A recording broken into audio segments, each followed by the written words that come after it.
Sire Denathrius, a neutral legendary. 10 mana 10/10 lifesteal. Battlecry, deal 5 damage amongst enemies. Endlessly infuse 1, deal 1 more. So the Battlecry on this is like a big arcane missiles effect. And every time a minion dies while this is in your hand, that effect upgrades by 1 extra missile. So if 3 minions have died while this is in your hand, it infuses 3 times and it deals 5 plus 3 damage, so 8 damage. And of course the lifesteal also applies to all the missiles you shoot. So the baseline for this card is pretty weak, I would say. You definitely need at least a handful of minions to die for this effect to be good.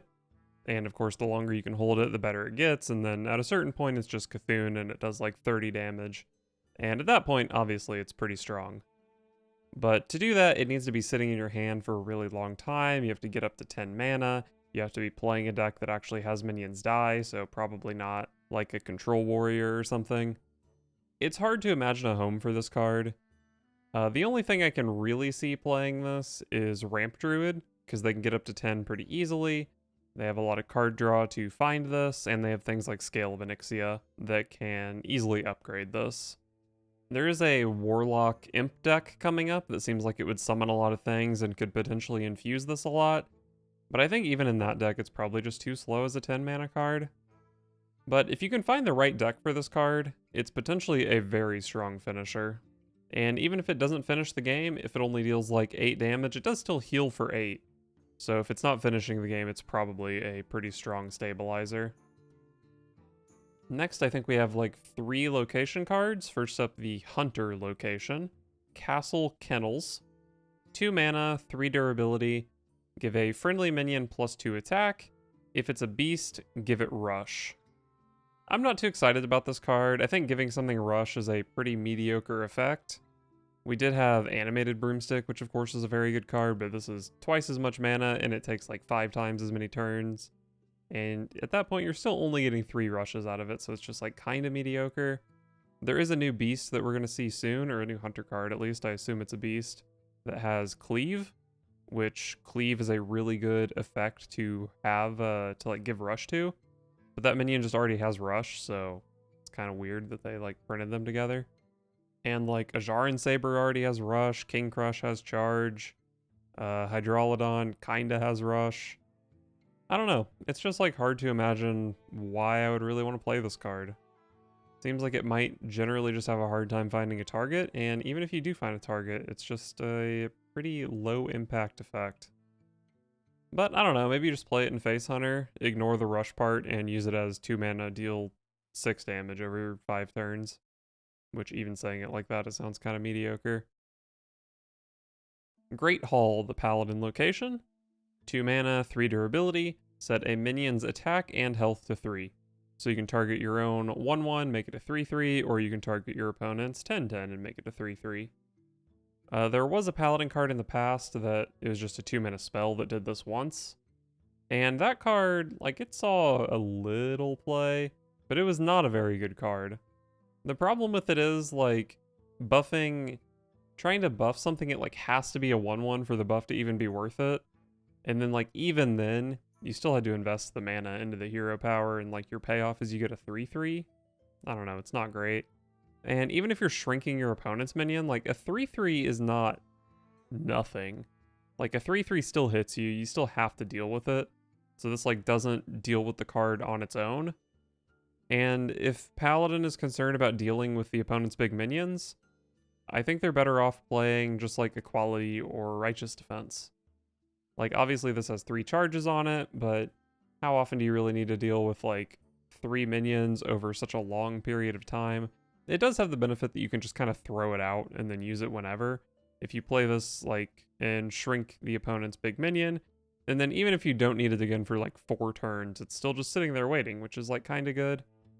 But I just don't really think it does anything that Paladin can't already do. And I don't think it does it super well. I think the card is fine, but I'm not too excited about it, I would say. And the rogue location, Sinstone Graveyard. 2 mana, 2 durability. Summon a 1/1 stealthed ghost. has +1/+1 for each other card you played this turn. So if you play 4 cards in a turn, you make a 5/5 with stealth. And that's pretty strong. Rogue, of course, has like preparation and backstab and all that kind of stuff to play a bunch of spells in a turn. They can make like a 10/10 stealth minion and then play Battleground Battlemaster to give it Wind Fury and finish the game. So this seems like a very reasonable finisher for that sort of rogue deck, or you even build a deck based around this card because it's such a strong finisher. And it's not like you really have to play this in like a dedicated deck, like a dedicated stealth rogue or something like that. It's just like pretty easy to get value out of this, play it as like a 2-mana 4/4. The only slight reservation I have about this card is it does seem like the Wind Fury thing is going to be like the main use for this card. But if that was good, people would just play Quest Rogue because they can make the 7/7 and give it stealth. So it kind of makes me think like maybe this effect just isn't, or that application of this effect just isn't going to be that powerful. But you don't have to build your entire deck around this card, obviously. Although to an extent you kind of do. So it is a little bit weird, but I think the stats on this card are probably just a little bit too efficient to not see play. Next up, we have a Warrior Legendary, Remornia, Living Blade. 7 mana 4/10 with Rush. After this attacks, equip it as a weapon. And as a weapon, it's a 7 mana 4/10 with after your hero attacks, return this to the battlefield. And the way this works is when it goes back and forth between a weapon and a minion, it keeps its stats. So if you attack into something that does, if you play your 4/10, attack into something that has 3 power, it'll be a 4/7. Then it'll be a 4 power weapon with 7 durability. And when you attack with a weapon, no matter what you hit into, it loses 1 durability. So then it would come back to the board as a 4/6. And then as a 4/6, you attack into something. You can attack again because it's a different minion. And then you attack into something and however much damage it takes, then it equips to your hero again with that much durability. So the comparison I've seen most often for this is to Krakatoa. It's a big expensive thing, and you can deal 4 damage to 3 separate targets, including using your hero to attack. But Krakatoa costs 1 less, and Krakatoa gives you a 6/5 instead of, at the end of this, you're probably going to have like a 4/2 weapon or something. Or in certain circumstances, you won't even have anything left. But a card can be worse than Krakatoa and still be good, and I think this card is good. It's just enough targeted damage to be a pretty reliable clear. Warrior, of course, can afford to use the health because they can gain armor. And also one of the concerns is that you attack with this twice as a minion and once as a weapon. You end up with a weapon that has like maybe 1 or 2 durability. Then you can just use Forged in Flame to break it and draw 4 cards. So pretty good synergy generally with Warrior. It's just a good card. I think there are some like fringe things you can do to buff the stats on this. Maybe like conditioning or something could be pretty sick with this. But I don't think you need to do any of that. I think it's just a solid 7 mana removal thing. Insatiable Devourer, a neutral minion. 9 mana 4/4 with Battlecry, devour an enemy minion and gain its stats. Infuse 5 and its neighbors. So you could potentially eat 3 minions and gain the stats of 3 minions, at which point this would probably be quite large. But I don't think I like this card much. At 9 mana, it's really slow, and you're playing something this slow in a deck that needs to be able to infuse 5 times. Infusing 5 times is a lot, because like even if you draw this on like turn 6, it might not be active by turn 9. My evaluation of this card is like pretty similar to Sire Denathrius, big slow infuse thing. Probably makes the most sense in Ramp Druid because they can play like Scale of Onyxia and stuff like that to power this up. And of course they can ramp up to 9 mana. But I just don't really know how much this effect matters in that deck. There's the, Abominable Lieutenant? The 8 mana 3/5 that eats something every turn. Like maybe that card's just better. It is random whereas this is targeted, but it's also persistent. So like if you leave it unchecked for a turn, it's like really, really obnoxious to deal with. And Druids aren't playing that right now. It has seen a little bit of play in Druids in the past, but not lately. And even if this did end up being super good, it would probably just get silenced by Starfish pretty often. You still get to kill 3 things, but like 9 mana, kill 3 things isn't that impactful, I think. It's just kind of hard for me to imagine a deck that would really want to play this card. But, I mean, if the meta ends up being a bunch of Ramp Druid mirrors with Naga Giants and all that kind of stuff, then this is a pretty good card in those matchups, I suppose. Imp King Rafaam, which comes with a bit of an imp package for the Warlock class. 6 mana 6/6, Battlecry, resurrect 4 friendly imps. Infuse 5, give your imps +2/+2.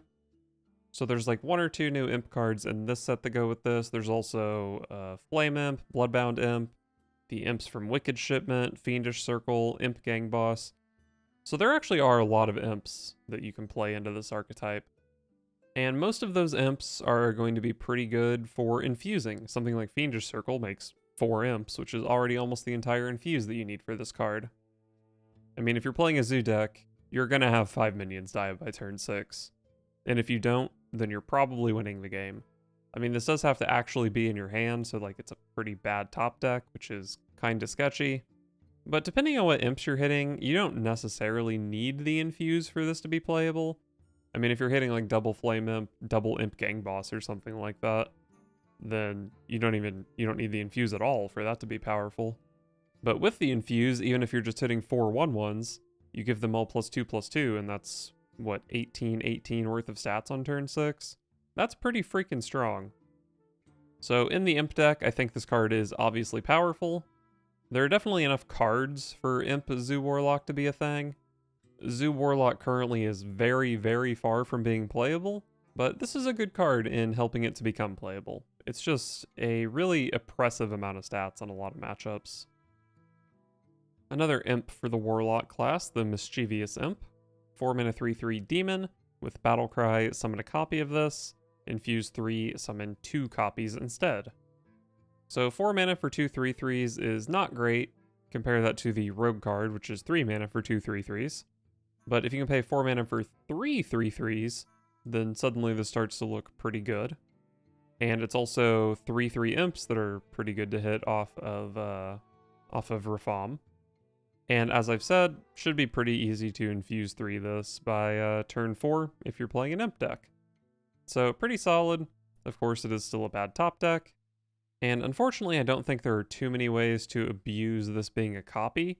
There aren't like hand buff things we can do with this to make, 4 mana make 3 7/7s or something like that. But even if they're not being buffed, 4 mana for 3 3/3s is pretty strong, I would say. Especially given the imp synergies that go with it. Vile Library, the Warlock location. 2 mana, 2 durability, give a friendly minion +1/+1. Repeat for each imp you control. So this is +1/+1 even if you have 0 imps, and then if you have 1 imp, it's +2/+2. So in theory, you could just like play Flame Imp on turn 1, Vile Library on turn 2, and give your Flame Imp +2/+2. And then you have another charge of this waiting around. Even that's pretty strong. But if you equip this on turn 2 and then play like Fiendish Circle on turn 3, then you're going to have 4 imps. You can give one of them +5/+5. That's pretty damn strong as well. So yeah, I mean, I think the imp deck wants to play a lot of imps. If you've got a lot of imps, this card is really powerful. It's just good in that deck. Not a whole lot to say about it. Flustered Librarian. 1 mana 1/3, has +1 attack for each imp you control. I mean, yeah, it's just good in the imp deck. It's a dire mole with upside. Potentially a lot of upside. If you play Fiendish Circle with this, it gains +4 attack, so 1 mana 5/3. That's going to be doing a lot of damage in the early game. And if Vicious Slither Spear has taught us anything, a 1 mana 1/3 that can grow and push damage is really, really strong. The only real downside is that you'd probably rather be playing Flame Imp on turn 1, but turns out aggressive decks need more than 2 1-drops. And then I believe this is our last imp card, Impending Catastrophe. 2 mana Shadow Spell, draw a card, repeat for each imp you control. So even with 0 imps, this draws a card. With 1 imp, it draws 2, etc.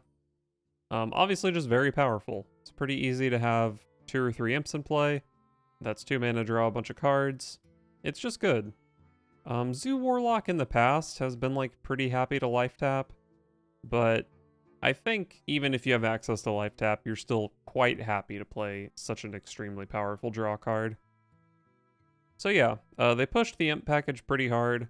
I think Imp Zoo is probably going to be a thing. I think we just saw 5 cards for the deck, and all of them seemed pretty good. So yeah, it seems pretty good. This card also has some potential in a combo deck, because, you know, drawing a lot of cards is pretty good. You can combine it with Fiendish Circle or Wicked Shipment, potentially, in the Humongous Owl deck. And it's also a way to draw a lot of cards for Ruined Mithril Rod, which Warlock doesn't really do a great job of right now. So this could potentially be an aggro card or a combo card, or I guess even a control card maybe. So yeah, Warlock is looking pretty scary.